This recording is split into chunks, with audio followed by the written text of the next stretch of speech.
After these powerful presentations and testimonials, I believe that any wrapping up is superfluous. So I will go directly into the list of delegations and institutions that have requested the floor.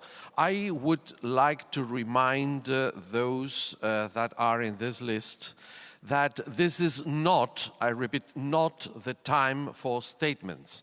Statements will take place tomorrow. We will accept questions, all right? So the first in my list is the United States. The representative has the floor. Thank you. I apologize. I do have a statement to make. I don't have a question at this point. And our comment is that the United States recognizes the environmental and other impacts of nuclear testing. It is why we pursued the Limited Test Ban Treaty 50 years ago, and it's why we support the Comprehensive Nuclear Test Ban Treaty today. That treaty would not only ban nuclear explosive testing in all environments, but is also a key step toward a world without nuclear weapons, a vision that President Obama outlined in 2009 in Prague and reaffirmed last year in Berlin. We are working to bring a CTBT into force, including by informing American communities and Congress of the value of CTBT.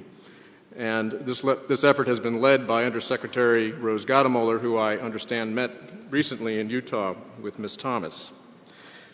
More generally, we have come to Vienna to listen and to acknowledge the sincere and shared concerns over the humanitarian impact of nuclear weapons.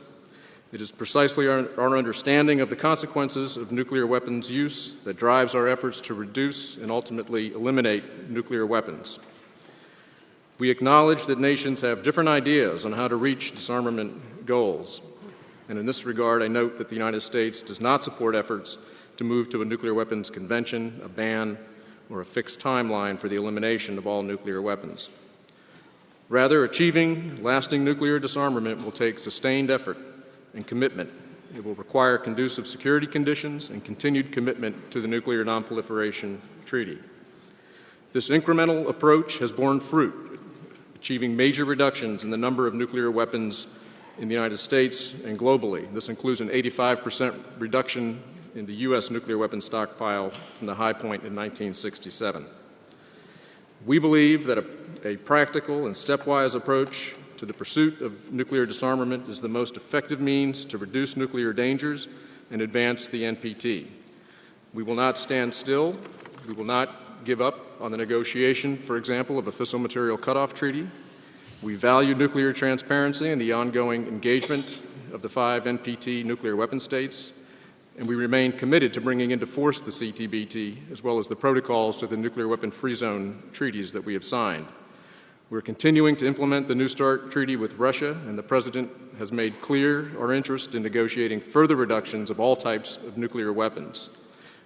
That includes deployed and non-deployed, strategic and non-strategic weapons as soon as conditions permit.